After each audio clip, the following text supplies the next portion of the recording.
Okay, we have sound and we have video, and today's the 7th, Wednesday. So I was told, by the way, that they were late posting the videos from the last two classes, at least Mondays anyway, for sure. And somebody texted me they hadn't seen it, and they just posted, I guess, last night. Not good timing, but we got to do what we got to do, and I'm just glad I'm not the one doing the posting. Okay, with the notes and questions that you were supposed to answer to do today, get those sent in if you're in the video land. Also, both sets, you've completed 5. I want to finish chapter 5 by reading to you guys the last paragraph. I don't know if you want to follow along or not, but it's on page 69, Preserving Our Independence. It's just a wrap-up. I don't know if anybody took time to read it, but I'm going to read this one. The American people had waged war against the most powerful nation in Europe and emerged victorious. The treaty marked the conclusion of the colonial rebellion. Remember, that treaty took two years before they finally signed it. But it remained for the men and women who had resisted taxation without representation to work out the full implications of republicanism. What would be the scope of the new government? What powers would be delegated to the people, the states, and the federal authorities? And how far would the wealthy, well-born leaders of the rebellion willing to extend political, social, and economical rights? The war was over, but the drama of the American Revolution was still unfolding. You're immediately going to see, as your chapter is called The Republican Experiment, it's funny how they come up with that word, but the republic, because the word republic often referred to what was happening in Europe. And what was the common form of government? Monarchies. A republic or a monarchy. That's just what it was called. So I have written down several items of concern, and some of it's right out of your text, some of it isn't. But if you want to follow along in your textbook, it starts on page 70 and 71. The first struggle was to identify or to point out what was considered public or private freedoms. For us today, having it already in place, and for you young folks, and even myself, I took our form of government for granted. All through high school, college, and as I started teaching and going through my career, I took a lot of things for granted that it would be there, that I wouldn't have to worry about. And I think some of the people back in the Revolutionary War, particularly the wealthy people that came from Europe and had the power, let's say Adams, for one, they all were a little more status-driven and higher in society than the average colonial individual or colonialist. And I don't think they quite realized that they were going to have to give up some stuff in order for this to work.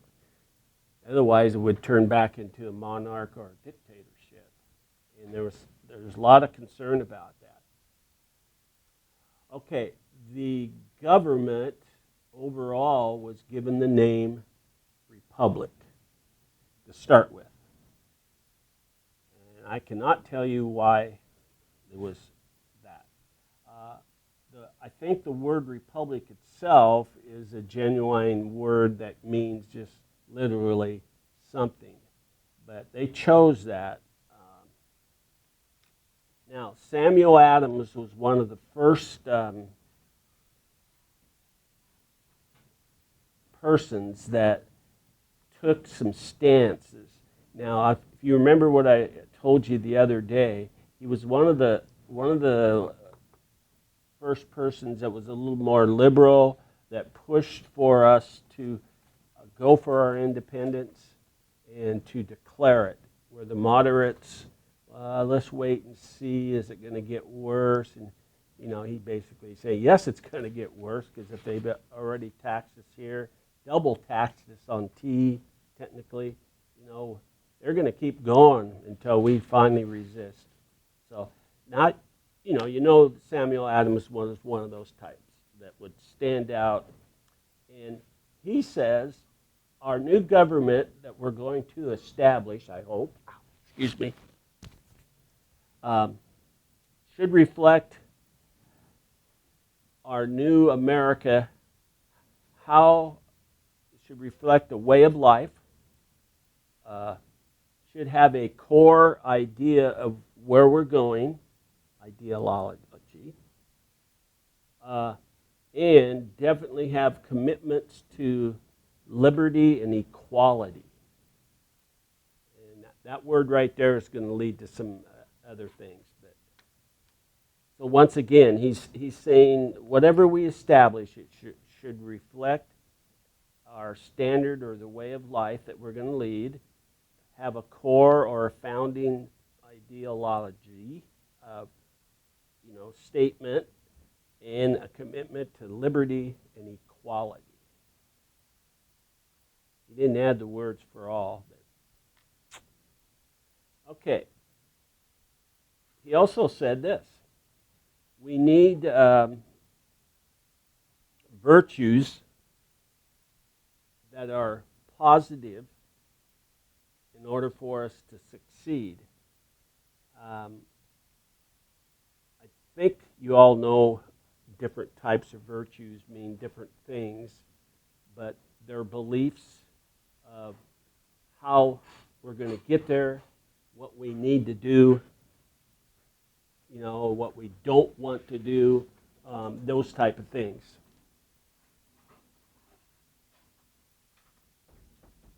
Must be replacing the pop and candy here. But,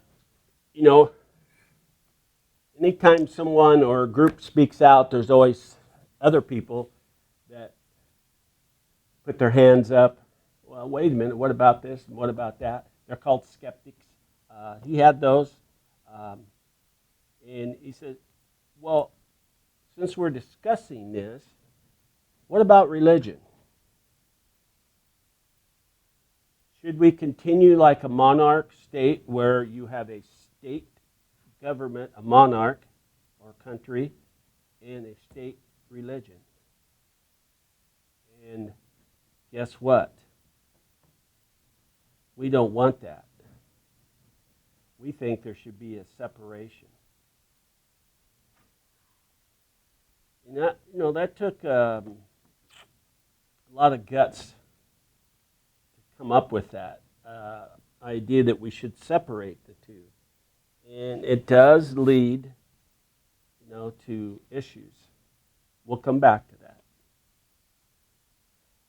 Also, the skeptics said out of the other side of their mouth, well, in my colony, and then say a delegate from another colony says, yeah, mine too. And then another one says, yeah, I've had a lot of people say this to me. We need to have what we would nowadays call a utopia, a perfect society. And so our aim as we sit here, gentlemen, since there's ladies cannot be involved in this process, and let's say the people in attendance here is the committee that's coming up with all these ideas of how to form our new republic government. And remember now, this would be like a federal government that we're doing. We're not even concerned yet about the state of Virginia and the state of Massachusetts, how they're going to function under the big picture. And for what we would call today a federal government. As you guys know, we have state governments, we have governors, and each state is based on the big premise of federal government, and then the states have individual rules, regulations, and things. And of course, they follow those because they want that federal money. And blah, blah, blah. But see the dilemma and how this is created right now. This is where this all starts. So, you know, the founding of your preservation of the liberties you have right now. And as you're going to see in the Constitution of the United States of America. Okay. Now, let's, meaning our committee right here, and I'm Samuel Adams because I'm the spokesperson, and then you guys are offering the information for us, and then we're going to collect it as a committee and present it. Okay. Now, somebody out there said all the things that I just said, different individuals, and now, what do we label as the most important item? Is to preserve our what? Ah, she raises her hand. He does, but she's got a guy hat on. I'm just making fun now. Says, well, I think liberty comes first, and law should follow it. In order to preserve our liberty, we got to have some form of law. And the law, there's got to be an overbounding law for everyone that must follow. Now, somebody way in the back there says, well, I represent Virginia. And now, that's fine and good, but how are we going to preserve that idea in my colony? How are we going to enforce it? Do I have to have the same law as you guys are proposing? And the answer was yes. If you're going to be part of this, yes, you would have to follow this law. You have to have the concept of liberty in there. Okay. Now, the problem was, as each of you represent a state out there, or we're going to be starting to call them states instead of colonies, so we'll switch. As you are the delegates and you were elected, now what do we do? Every one of you, by the way, are very wealthy. You own land, or you couldn't be a voting delegate. You have probably some other things that make you wealthy besides just your land, whatever that might be. Now, the struggle happens as an individual, and I represent my state. I'm starting to see that if I'm going to have control put on me, and I'm going to have to give liberty and justice for all, so to speak, I'm going to have to give up some of my stuff. That's not going to be real easy for me to do. You know, I'm projecting out of what you delegates were thinking. And I know we just fought a war so we could preserve that idea. And the guy in the state way back there, he's a very religious Christian. In fact, he could be called a Puritan or a Quaker or whatever. And he sees that as number one priority. And so the story I'm trying to tell to you is there was some conflict of struggling of, boy, how are we going to get this done and we all agree? Because I'll give up some stuff, but I'm not going to give up this, or I'm not going to give up that. I'm not going to give up my slaves, for example, or I'm not going to, oh man, I've got to give up 20 acres so we can build, the state capitol on my land, since I am the representative and I'm going to be self-elected governor. But the struggle of your civic duty, of what you should represent and do for the common people in your state versus your own desires that becomes really. Now, I'm going to read you a little paragraph on page 71. We'll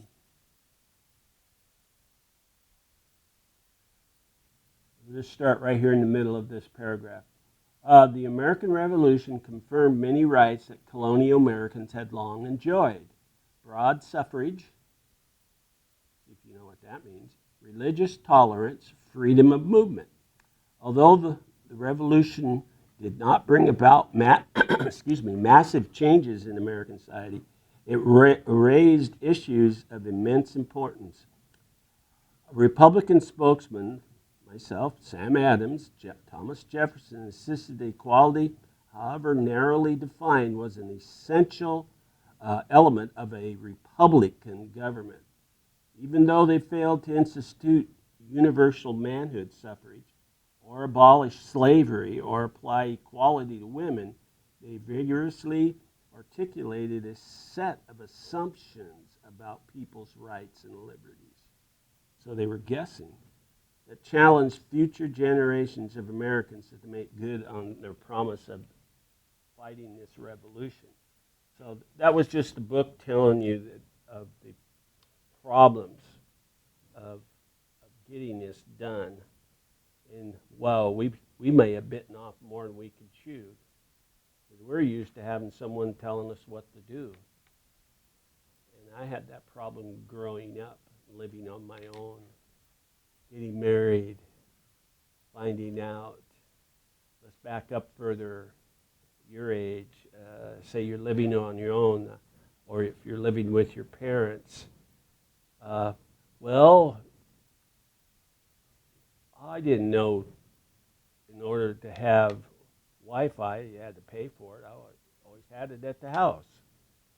Or, you go through things, rent, food, got to have TV, and all of a sudden all this stuff adds up.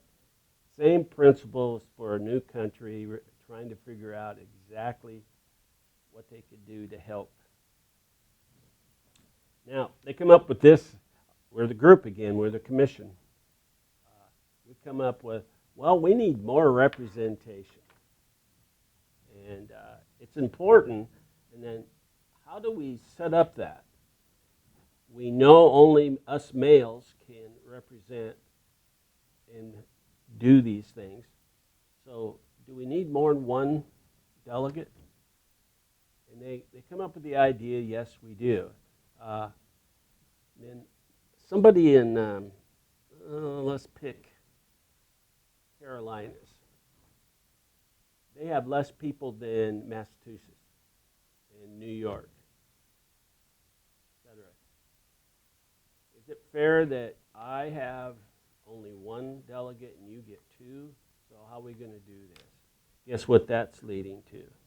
How we establish, our House of Representatives and our Senate, is based on population. Well, they don't get that far yet in your story here, or my story. So. But they do need, they see the need to have more say into it. The more people we have, the better off I think we'll be. You guys know if you get too many, then you got another thing to worry about. So we got to set up criteria for how we're going to have a voting delegate from each of the states. And that was, as I said, items of concern that I'm going through. And the man that set up the separation of church and state, by the way, was Thomas Jefferson. He's the one that stood up over here in the corner and said, hey, well, no, wait a minute. I can see this being a problem if we don't separate the two. Otherwise, we're going to be just like the monarchs of Europe. And then right in the middle of the class with red glasses on, that gentleman happened to be African American. And the issue we're going to mention now is, slavery. Yeah, I'm a free slave. I'm a delegate. I'm wealthy. But what about our other African American people, there were 100,000 plus African Americans that were basically free African Americans. I don't know what your textbook says in numbers, but if I am Samuel Adams, I have 50 slaves. Now, do I have to set them free? Can I continue to have them? What am I going to do to appease the gentleman in the middle here of our group, seeking this change? Is there going to be a double standard? Guess what? The gentleman in the middle of our commission here, he also has slaves. And he's African American. But he doesn't call them slaves. He provides housing, but they're still slaves. So the whole idea of slavery, it becomes a double standard. It really does. We can't function. I don't have enough family. Who am I going to hire to help, do my crops and stuff? Well, that was a dilemma in itself, in that if you hired people that were of color, why not hire people of gray shade, white shade, brown shade? So, boy, that's something we didn't want to tackle yet in this commission, in this room right at this moment. So we kind of pushed him back to the back burner at this stage. Our whole purpose right now of this commission is to identify many problems. I don't know if you know this one. John Adams had a wife, and her name was Abigail. Very, very famous lady, but I don't know if you knew this. I think your text refers to this, but this part here I got from my notes in past years. Abigail was kind of a person that she'd go, John, now that you're going to go to the First Continental Army, Congress, and you guys are going to establish some things, she nicely says, don't forget about us women. And his last words to her as he left was, well, you'll just have to wait till this revolution is over. So in a not so nice way for the respect of his wife, he just kind of said, I'll deal with that when this is all over. While it's all over and he's sitting in here with us, and I'm wondering if he remembered what his wife said to him. Just so you know. And this was the first inclination of women's rights coming out. It doesn't come out all the way, but this is when you start seeing some changes. You have a organization for African Americans, and now you're getting, and this is true, a large organization of women organizing themselves. And there's a lady that we'll talk about on Friday that starts this movement and joining in. And of course, it was all volunteer. But and then there was people that were just like history before. They start writing about it, start speaking about it. You even have the religious people starting to say, we don't want to be part of yours, but we want to preserve our right to have a religion of our choice.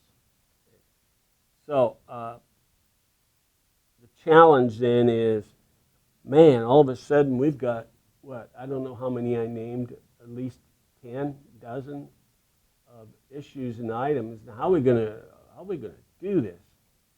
And I think you can see some confusion here, some bitterness already arising, but every one of us in this room, in the commission here, has realized, well, we've gotten this far, we've got to go forward and do the right thing for all people,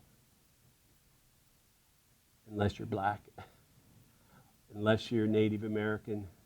You know, we haven't even talked about that issue. Unless you're a woman, et cetera, et cetera.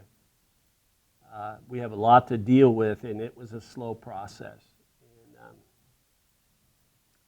And then if we're going to allow each state to set up their own government to help control their area, and we have one big federal government, how are we going to coordinate all this? That was in review. That was already said, I know. So keep that in mind as we go to the next part of this chapter. Go ahead and take the time to start reading segments of this. I have 4 individuals. Next time we meet, you guys are sitting in class, I'm going to ask you who they are. So make sure you read. That's it. I'm done. I'm going to stop. I don't want to wreck the party for Friday. We'll have a new quote and a new video, by the way, that will match a little bit of the quote. Actually has a lot to do with the quote. All right, I am going to turn off I'm going to mute myself.